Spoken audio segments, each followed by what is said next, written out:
آباد میں ایک بڑے شاعر گزرے ہیں، جگر مراد آبادی رحمۃ اللہ علیہ، بڑے شاعر تھے، عمدہ غزل کہتے تھے، استاد الشعراء تھے، سارے شعراء ان کو اپنا استاد سمجھتے تھے، مگر اللہ کی شان دیکھیں کہ اس بندے کو شراب کی عادت پڑ گئی تھی اور وہ کھلے عام شراب پیتا تھا، ڈرتا جھجکتا نہیں تھا، مشہور شرابی تھا، مگر تھے بہت ذہین اور بڑے اچھا کلام کرنے والے تھے۔ اس زمانے میں ایک وزیر تھے عبدالرب نشتر، وہ بھی شاعر تھے، نشتر ان کا تخلص تھا۔ ایک مرتبہ ان کے دفتر میں جگر مراد آبادی ملنے کے لیے گئے۔ اب ظاہر میں ان کے کپڑے بھی میلے کچیلے اور عام سے تھے اور حیثیت بھی کوئی نہیں تھی، تو ان کے جو اٹینڈنٹ تھا اس نے دیکھا تو اس نے کہا کہ بھائی وزیر صاحب اپنے دفتر میں مصروف ہیں اور وہ تو اس طرح عام بندوں سے نہیں ملا کرتے۔ جگر صاحب نے کہا کہ یہ چھوٹی سی پرچی ہے، یہ انہیں دکھا دو، مجھے اجازت مل جائے گی۔ وہ خادم بڑا حیران ہوا، یہ کون بندہ ہے بھائی جو اتنے دعوے سے کہہ رہا ہے؟ انہوں نے کہا کہ چھوٹی سی پرچی پر ایک مصرع لکھا، نشتر سے ملنے آیا ہوں میرا جگر تو دیکھ، نشتر سے ملنے آیا ہوں میرا جگر تو دیکھ۔ اب اس میں نشتر صاحب کا نام بھی آ گیا تھا اور جگر صاحب کا بھی نام آ گیا تھا اور مقصد بھی بتا دیا گیا تھا۔ اس نے جا کے جیسے ہی وہ پرچی عبدالرب نشتر کو دی تو وہ تو کھڑے ہو گئے، اچھا جگر صاحب مجھے ملنے آئے ہیں۔ خود باہر آئے اور جگر صاحب کو لے کر اپنے دفتر میں جا کر بٹھایا اور پھر ان سے گفتگو کی۔ تو شعراء کی دنیا میں ان کا بڑا مقام تھا۔ اللہ کی شان دیکھیں، اللہ سبب بنانے والے ہیں کہ اس زمانے میں اجمیر شریف میں ایک نعتیہ مشاعرہ ہوا۔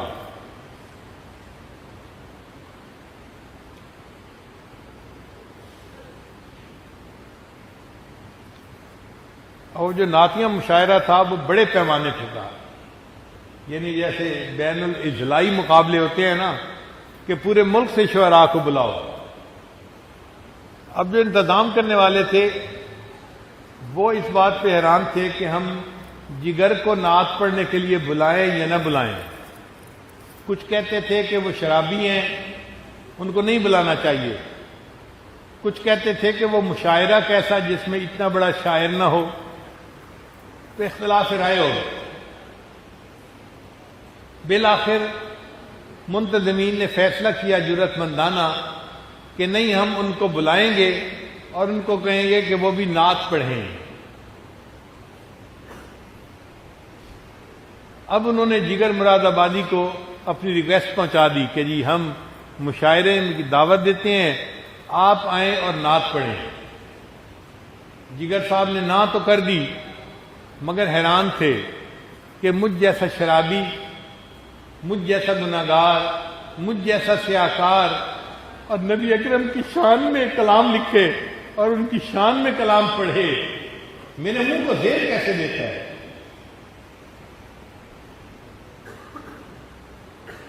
پھر ان کے دوستوں نے ان کو مجبور کیا، مگر ان کو تو نعت لکھنے سے کوئی انس ہی نہیں تھا۔ غزل لکھتے تھے، عورت کے حسن و جمال کو بیان کرنے میں بڑی مہارت تھی۔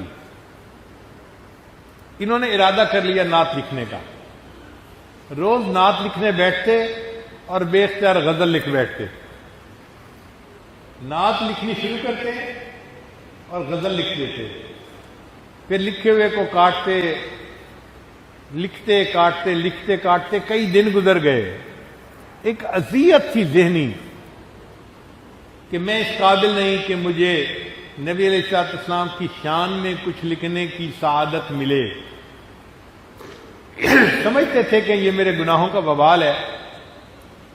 پھر اللہ کی شان دیکھیں کہ ایک دن ایک مصرع بن گیا اور پھر تو جیسے راستہ ہی کھل جاتا ہے۔ ایسی بارش ہوئی مضمون کی کہ انہوں نے ایک مجلس میں نعت لکھ ڈالی اور ارادہ کر لیا کہ میں جاؤں گا اور نعت پڑھوں گا۔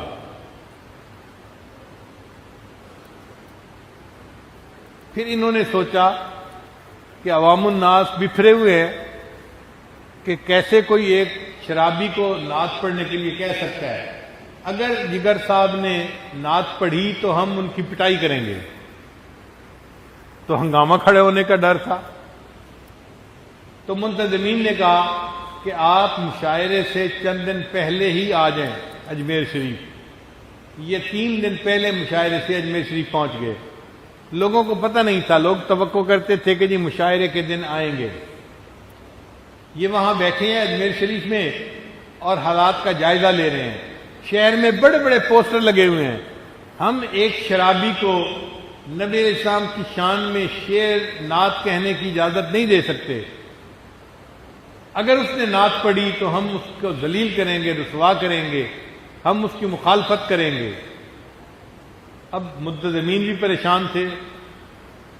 خیر جب مشاعرے کا دن آیا تو جگر صاحب کو انہوں نے بڑے حفاظت کے ساتھ مشاعرے کی جگہ تک پہنچا دیا اور چھپا کے بٹھا دیا. اب شاعر آئے اور انہوں نے آ کے اپنی اپنی نعتیں پڑھنی شروع کر دیں. جب محفل عروج پہ تھی نا, اس وقت جو اسٹیج سیکرٹری تھا اس نے اعلان کیا کہ رئیس المتغزلین جگر مراد آبادی آتے ہیں. اب یہ نام سن کے ایک ہنگامہ, ایک شور برپا ہو گیا. مجمع نے کہنا شروع کر دیا نہیں ہم ان کی نعت نہیں سنیں گے, یہ شرابی ہے, کبابی ہے, ہرگز اجازت نہیں دے سکتے, یہ گستاخی ہے کہ یہ ہمارے آقا صلی اللہ علیہ وسلم کی شان میں کوئی بات کرے. خیر جگر مراد آبادی نے بڑے تحمل کے ساتھ اسٹیج پہ آ کے سب ہنگامے کو دیکھا اور پھر اتنی بات کہی کہ محترم سامعین, آپ مجھے ہوٹنگ کر رہے ہیں یا اس نعت کو ہوٹنگ کر رہے ہیں جو میں سنانے کے لیے آج آپ کے سامنے آیا ہوں. تو مجمع خاموش ہو گیا. جب مجمع 1 منٹ کے لیے خاموش ہو گیا تو انہوں نے اپنی شعر کا پہلا مصرع پڑھا, ایک رند ہے اور مدحت سلطان مدینہ.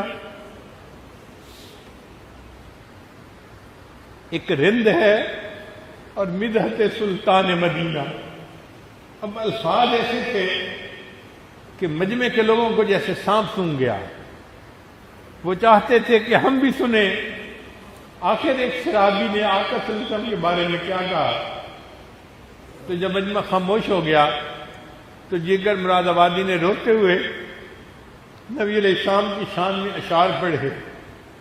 ایک رند ہے اور مدحت سلطان مدینہ, ہاں کوئی نظر رحمت سلطان مدینہ. دامان نظر تنگ فراوانی جلوہ, اے طلعت حق طلعت سلطان مدینہ. اے خاک مدینہ تیری گلیوں کے تصدق, تو خلد ہے تو جنت سلطان مدینہ. اس طرح کے ہر ساس و مصروف عبادت, دیکھوں میں در دولت سلطان مدینہ. ایک ننگے غم عشق بھی ہے منتظر دید, صدقے تیرے اے صورت سلطان مدینہ. کونین کا غم یاد خدا اور شفاعت, دولت ہے یہی دولت سلطان مدینہ. ظاہر میں غریب الغربا پھر بھی یہ عالم, شاہوں سے سوا سطوت سلطان مدینہ. اس امت آسی سے نہ منہ پھیر خدایا, نازک ہے بہت غیرت سلطان مدینہ.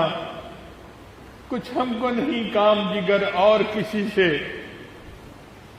کچھ ہم کو نہیں کام جگر اور کسی سے, کافی ہے بس ایک نسبت سلطان مدینہ. کافی ہے بس ایک نسبت سلطان مدینہ.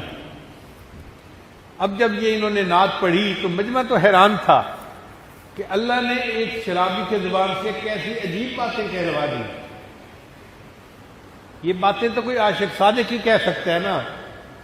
کچھ ہم کو نہیں کام جگر اور کسی سے, کافی ہے بس ایک نسبت سلطان مدینہ. خیر جگر مراد آبادی بھی خوش تھے اور باقی شعراء بھی خوش تھے. مشاعرے کے بعد جگر مراد آبادی کی ملاقات ہوئی حضرت مجذوب رحمۃ اللہ علیہ سے۔ حضرت مجذوب رحمۃ اللہ علیہ اس زمانے میں گریڈ 22 کے آفیسر تھے، سیکٹری لیول کے، ڈائریکٹر لیول کے آفیسر تھے، مگر داڑھی تھی، سادہ لباس پہنتے تھے اور مولوی ٹائپ بندے تھے۔ تو جگر مراد آبادی نے دیکھا تو انہوں نے پوچھا، مجذوب تم تو مسٹر تھے، تمہاری ٹر کیسے مس ہو گئی؟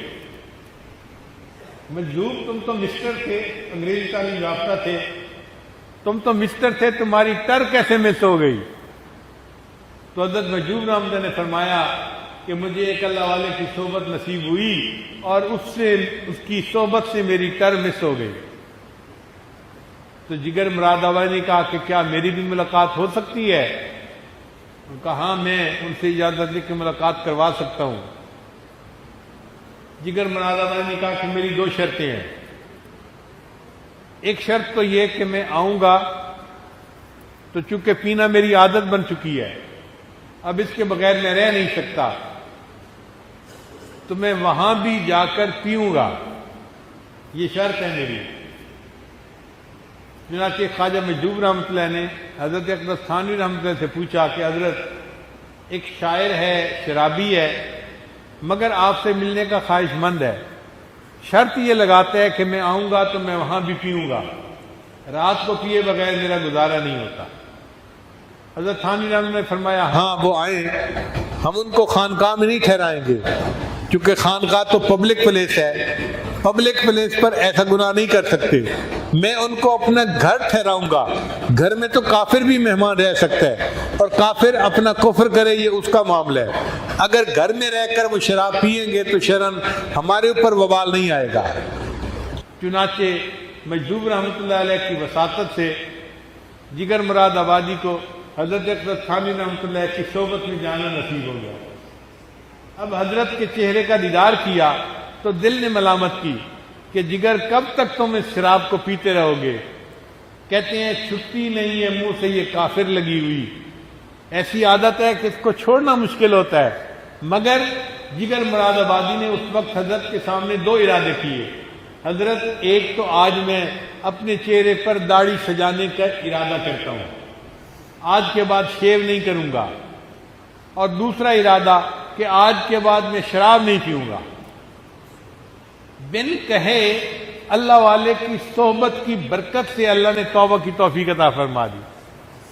چنانچہ حضرت تھانوی رحمۃ اللہ نے دعا دی اور جگر مراد آبادی نے داڑھی بھی رکھ لی اور شراب بھی چھوڑ دی۔ شروع میں چند دن تو طبیعت بڑی خراب رہی، ڈاکٹروں نے کہا کہ تمہیں شراب چھوڑنی تھی تو ٹیپر آف کرتے، تھوڑی تھوڑی گھٹاتے۔ کہنے لگے نہیں، جب میں نے چھوڑنی تھی تو میں نے چھوڑ دی، اب زیادہ سے زیادہ موت ہی آ جائے گی نا، اور کیا، میں اس کے لیے تیار ہوں۔ اللہ نے کیا کہ کچھ عرصے بعد صحت بھی بحال ہو گئی، شراب کی عادت بھی چھوٹ گئی، اور چہرے سے داڑھی سجنے کی وجہ سے چہرہ نورانی بھی بن گیا۔ اب لوگ جگر مراد آبادی کو دیکھنے کے لیے آتے، دور دور سے آتے اور جگر مراد آبادی کو دیکھ کے آئیں۔ تو جگر مراد آبادی کو پتہ چل گیا کہ لوگ میری شکل دیکھنے کے لیے آتے ہیں، تو جگر مراد آبادی نے اپنے بارے میں خود شعر کہا، چلو دیکھ آئیں تماشا جگر کا، چلو دیکھ آئیں تماشا جگر کا، سنا ہے وہ کافر مسلمان ہوا ہے، چلو دیکھ آئیں تماشا جگر کا، سنا ہے وہ کافر مسلمان ہوا ہے۔ پھر تو اللہ نے ایسی قبولیت دی اور انہوں نے اچھا کلام کہنا شروع کیا کہ لوگ حیران ہوتے تھے۔ ایک دن کسی شاعر نے پوچھا کہ جگر آپ تو مقبول ہو گئے، ہر بندے کے دل میں آپ کی محبت ہے، آخر آپ کو یہ محبوبیت کیسے ملی؟ تو شاعر بات کا جواب شعر میں دیا کرتے ہیں۔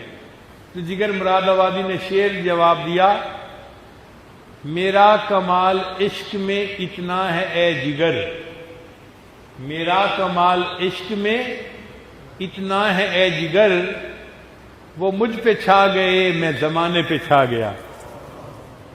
میرا کمال عشق میں اتنا ہے اے جگر، وہ مجھ پہ چھا گئے میں زمانے پہ چھا گیا۔ جب اللہ کی محبت دل میں آتی ہے پھر اللہ پورے عالم میں قبولیت عطا فرما دیتے ہیں۔